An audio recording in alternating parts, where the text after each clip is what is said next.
hands.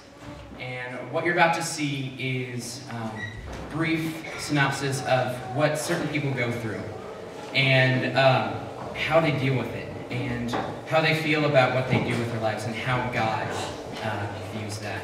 So this skit is called These Hands.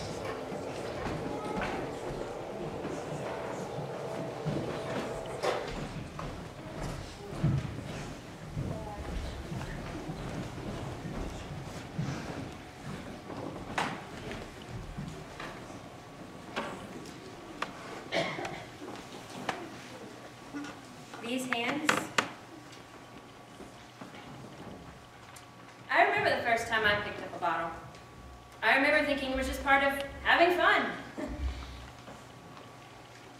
But what I don't remember is when it stopped being fun. When did opening up a bottle become my way of life? I know I used to live for more than the next drink. I don't even know who my friends are anymore, and my family, they gave up on me a long time ago. I mean, I can't say I blame them, it makes me so mad. How can I stop these hands?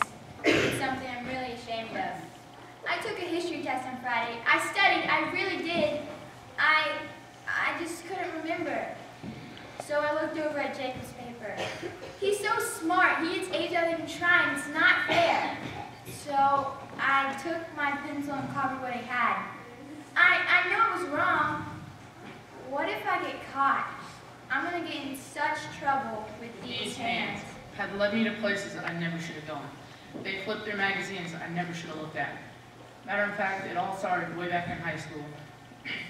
Now I can't seem to keep my fingers from typing in the same old web address. I don't want anybody to know. I mean, I'm a good person, really. Except for this one thing. I've been visiting these sites on and off for years. But now, it seems that's all I think about. How do I erase this from my mind? How do I restrain these hands? I've written things I never thought I would write. They were so mean. I didn't know I could say such things. First, it was email, then Facebook. Now I'm texting this stuff. Lies, slander. It's like I forget when I write them, there's a real person reading it. I wish it wasn't even my heart. I've hurt so many people. How can I change my reputation with these hands? These hands have worked so hard. I'd wake up earlier and earlier, end up staying longer and longer each evening. I knew I should be home with my family. My wife would call and make up some excuse to stay at the office. Eventually, I just started ignoring her calls. I knew that if I just worked a little harder, we'd get just enough ahead. I knew we'd have just enough money. I kept telling myself, a man has to work. You know, a man has to provide for his family. Things didn't really end up that well. No wonder she left. If I could just do things over, you know, like the undo function on my computer, will I ever be able to make things right with these hands? I just get so mad. I want to punch someone. Or at least something. It's like one minute I'm perfectly fine, then the next I'm out of control. It's like anything can set me off. My dad asks me to do something I don't want to. Someone bumps into me at the store. Or some guy talks to my girlfriend who I don't like. Is something wrong with me?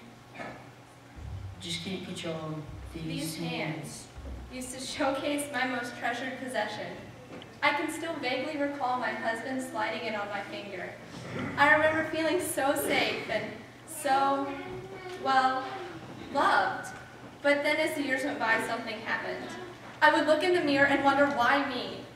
I would hear stories from other women or watch movies and think, why can't my husband be that way? Or why can't I be loved like that? I kept thinking I could find happiness somewhere else. Boy, was I mistaken. I kept telling myself that maybe I just married the wrong man, or maybe I never really loved him to start with. I get so confused. There's only one thing I know for sure. I will always regret the day I turned the knob on our front door and walked out. So empty. My heart and these hands? These hands were nailed to a cross there. Fear every sin, these hands bled. For every wrong word, every wrong thought, and every wrong action, these hands can bring healing. These hands can bring forgiveness. These hands can bring victory over every wrong thing that enslaves you. In these hands you can have life, freedom, closeness with the God who created you. You see, I took up your infirmities and carried your sorrows. I was stricken, smitten, and afflicted. I was pierced for your transgressions. I was crushed for your iniquity. The punishment that can bring you peace was upon me, and by my wounds you are healed. You all like sheep have gone astray. Each of you has turned to his own way, and my Father has laid on me the iniquity of you all. I was assigned a grave with the wicked, though I had done no violence, nor had any deceit in my mouth. Yet it was my Father's will to crush me and cause me to suffer and make my life a guilt offering. But the will of the Lord will prosper in my hand. I, the righteous servant, justified many and bore your iniquities. I poured out my life unto death and was numbered with the transgressors. I bore the sin of many and made intercession for the transgressors.